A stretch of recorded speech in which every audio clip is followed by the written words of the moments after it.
Assalamualaikum warahmatullahi wabarakatuh. Perkenalkan, nama saya Raju Yurisandi, NIM 231468081, Fakultas Teknik Prodi Sistem Informasi, Kampus Abdul Tama. Saya akan menjelaskan tentang jenis memori dalam komputer. Yang pertama, jelaskan perbedaan antara RAM atau Random Access Memory dan ROM, Read Only Memory, dari segi fungsi dan volatilitas.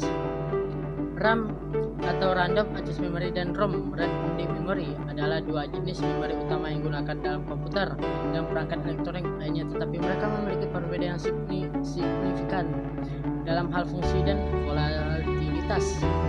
RAM adalah jenis memori yang dapat diakses secara acak. Ini berarti bahwa komputer dapat mengambil data dari RAM dengan kecepatan yang sama, tidak peduli di mana data atau berada.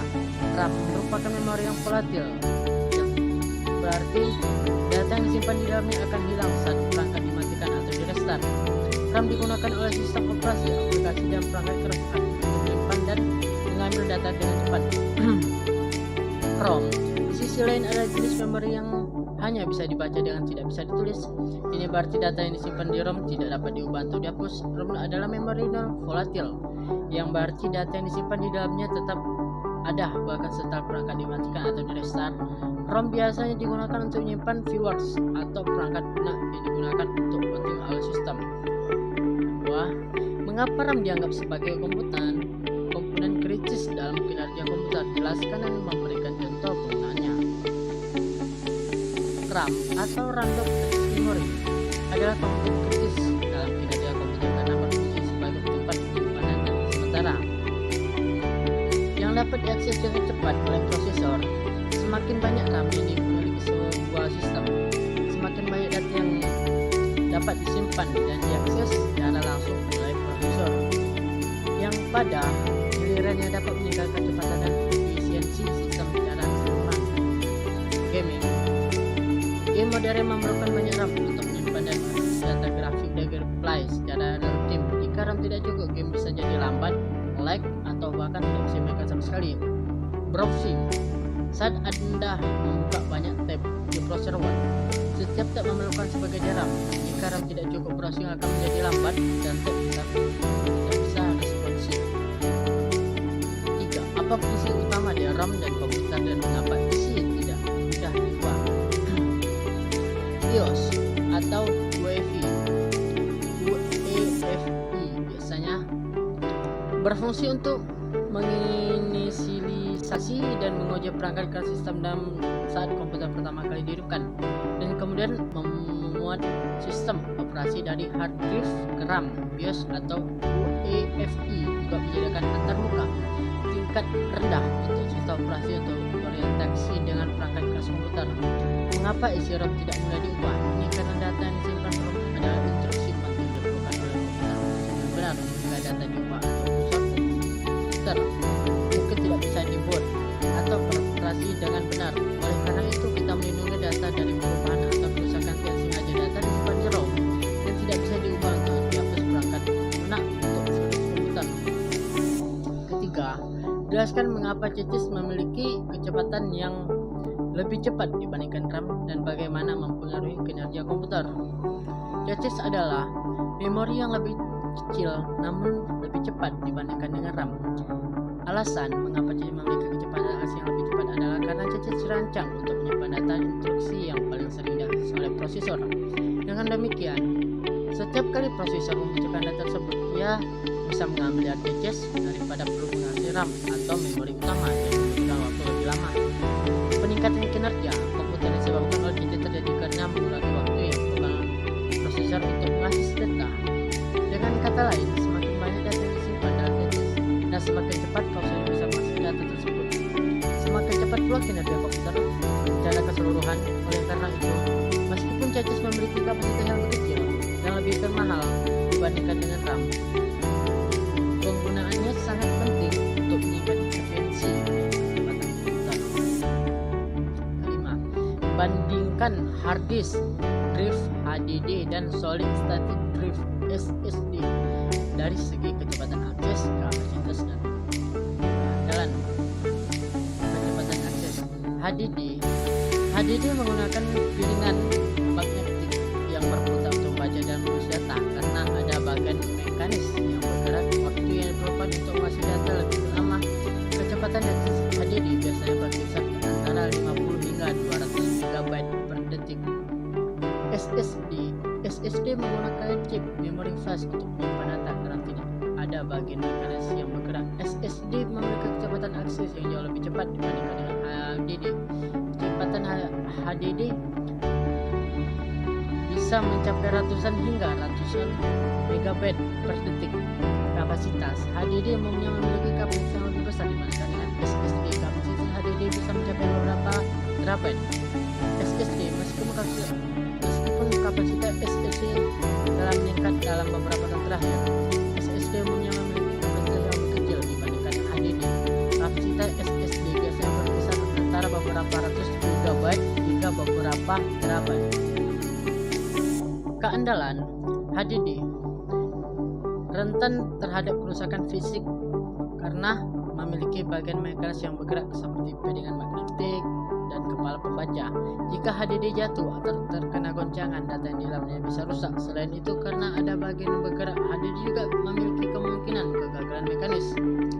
SSD tidak memiliki bagian mekanis yang bergerak sehingga lebih tahan terhadap goncangan dan kejutan fisik. Hal ini membuat SSD lebih andal dan tahan lebih lama dibandingkan dengan HDD. Namun, seperti semua perangkat penyimpanan, SSD juga bisa mengalami kegagalan elektronik. Keenam, jelaskan apa itu virtual memory dan bagaimana sistem operasi menggunakan virtual memory ketika RAM tidak cukup. Virtual memory adalah sebuah mekanisme yang digunakan oleh sistem operasi untuk membuat ilusi bahwa komputer memiliki lebih banyak memori fisik daripada yang sebenarnya ada. Ini dilakukan dengan mengalokasikan sebagian dari ruang penyimpanan pada hard drive sebagai taman memori yang disebut dengan virtual memory. Dengan menggunakan virtual memory, sistem operasi dapat menjalankan program yang membutuhkan lebih banyak memori daripada yang tersedia. Virtual memory memiliki program untuk berjalan tanpa terganggu oleh keterbatasan kapasitas RAM fisik. Ini memungkinkan penggunaan multitasking yang lebih efisien, di mana sistem operasi yang menjalankan beberapa program secara bersamaan meskipun total memori yang dibutuhkan oleh kapasitas RAM fisik yang ada.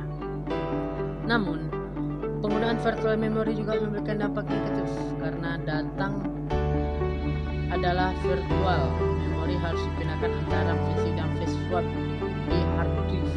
RAM fisik tidak dapat menyebabkan penyelesaian situasi dalam sistem operasi yang sering melakukan pemindahan di antara RAM fisik dan virtual memory. Yang ketujuh, apa itu flash memory dan mengapa portable? Flash memory adalah jenis memori portable yang menggunakan teknologi flash. Menyimpan data, flash memory tidak memerlukan daya listrik untuk menjaga data yang tersimpan sehingga data tetap ada. Bahkan saat daya dimatikan, ada beberapa alasan mengapa flash memory populer untuk perangkat portable.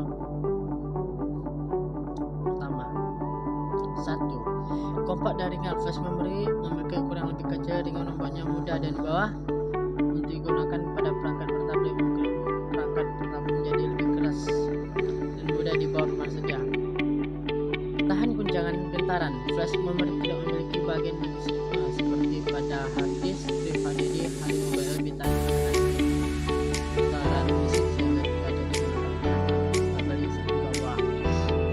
Ketujuh, diskusi tentang evolusi media penyimpanan dan evolusi HDD hingga SSD dan flash memory. Bagaimana masing-masing menyimpan cara kita menyimpan data.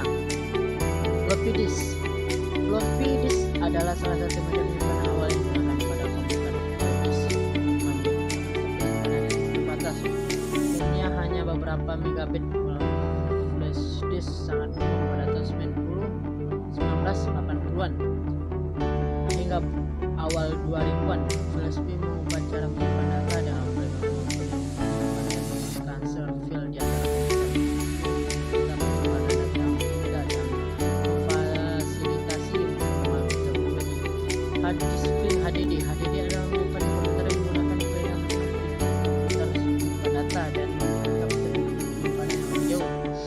besar dibandingkan flash disk, mulai beberapa gigabit hingga beberapa terabit atau selama beberapa dekade. Ada yang mengembangkan juga kita menyimpan data yang memberikan kapasitas yang lebih besar dan memungkinkan penyimpanan data yang lebih luas, termasuk file multimedia seperti video dan gambar. Yang ke-9, jelaskan bagaimana diimplementasikan dalam GPU dan manfaat terhadap prosesor komputasi. Jadi diimplementasikan dalam GPU sebagai tiga komponen perhatian antara memori core dan memori utama RAM dan disk digunakan untuk menyimpan data yang paling sering diakses prosesor sehingga dapat disimpan yang bermanfaat. Manfaat utama penggunaan chassis dalam GPU adalah meningkatkan kecepatan aksi data. Chassis menyimpan data dan instruksi yang lebih sering digunakan oleh prosesor. Dengan menyimpan data di chassis, prosesor dapat mengaksesnya dengan lebih cepat daripada harus mengambil data memori utama yang memiliki kecepatan aksi yang lebih lambat. Ini mengurangi waktu yang diperlukan untuk mengambil data dan meningkatkan kinerja keseluruhan sistem. Yang ke-10, diskusi tentang kegunaan virtual memory dan sistem komputer modern dan batasan-batasan yang ada. Penggunaan virtual memory. Penggunaan virtual memory memperoleh virtual memory memungkinkan sistem operasi untuk menggunakan disk RAM, fisik dan komputer sebagai utama dan memori memperoleh memory yang tersedia bagi sistem ini. Memungkinkan program yang membutuhkan lebih banyak memori daripada yang tersedia di RAM fisik untuk dapat berjalan dengan baik. Mendukung multitasking dan dalam sistem operasi dan banyak program masih berjalan lancar secara bersamaan. Virtual memory memungkinkan sistem operasi untuk mengalokasikan ruang memori yang cukup menjalankan beberapa program secara bersamaan. RAM fisik yang ada ini memungkinkan multitasking yang efisien dan banyak aplikasi secara bersamaan. Yang ke-11, batasan virtual memory. Kecepatan yang lebih lambat menggunakan virtual memory melibatkan pemindahan data antara RAM fisik dan ruang di hard drive. Ini mengakibatkan kecepatan akses yang lebih lama dibandingkan dengan akses langsung ke RAM fisik. Jadi sistem terlalu sering mengakses virtual memory, kemudian sistem akan menurun karena waktu yang diperlukan untuk meningkatkan data.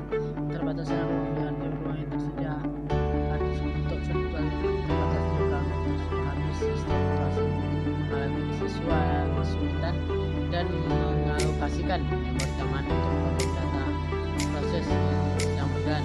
Hal ini dapat menyebabkan kinerja sistem yang buruk atau bahkan crash. Fragmentasi memori.